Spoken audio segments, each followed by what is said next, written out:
Hello and welcome to tonight's ghostly tale. Tonight's tale is about Winter's Gibbet. This is a structure which is on the road heading up to Elston in Northumberland.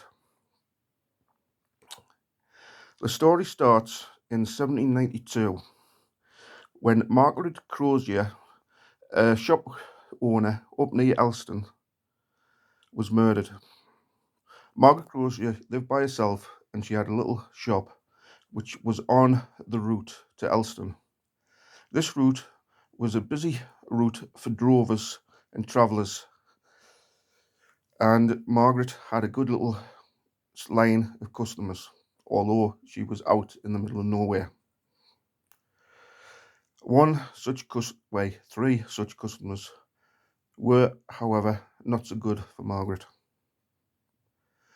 William Winters and two other friends of his, two women, came onto Margaret Crozier's setting and they decided to rob her.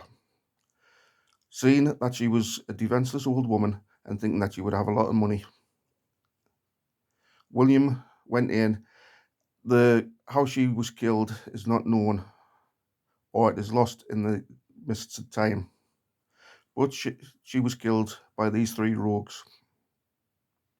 Anyway, they got away with a little bit of money and a few bits and pieces. Not really much for somebody's life.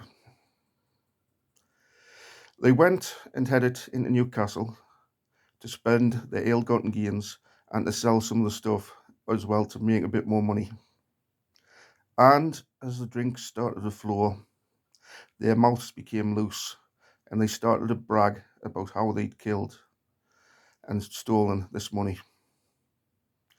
Well, honour amongst thieves is not really true.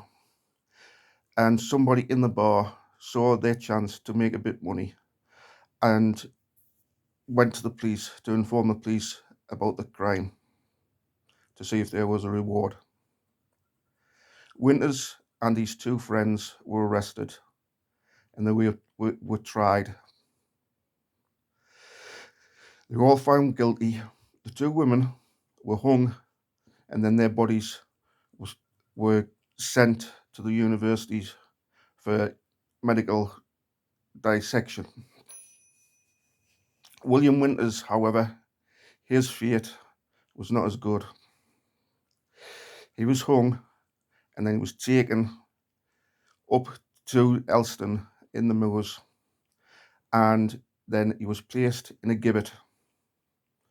This was a large frame where a cage was hung with his body in it.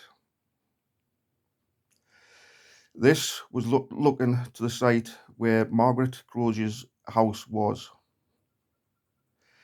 His body was left there to rot and for the crows and vultures to pick on it. It is said that his body hung there for many years, rotting away till there was only bones. And on a windy day, as people drove past, they would hear the clanking of the bones within inside this gruesome cage. Now the cage and the bones eventually did drop and rot away. But even today, if you go to Winton's Gibbet, it is said that you can hear the clanking and clattering of the bones on a windy day.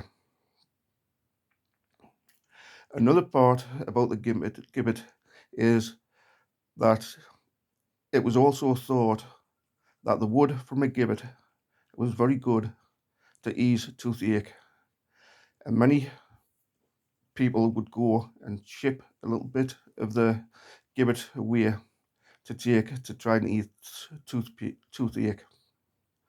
Over the years, the council have replaced the gibbets a few times. There used to be a head which hung on the gibbet, but this also has disappeared. many times been stolen. People climbing up the gibbet to steal the head. So if you want to drive out along the country through the moors up to Elston, as you're driving along, you may well see on your left hand side the gibbet. Stop, have a look, and see if you can hear William Winter's bones clanking in the wind.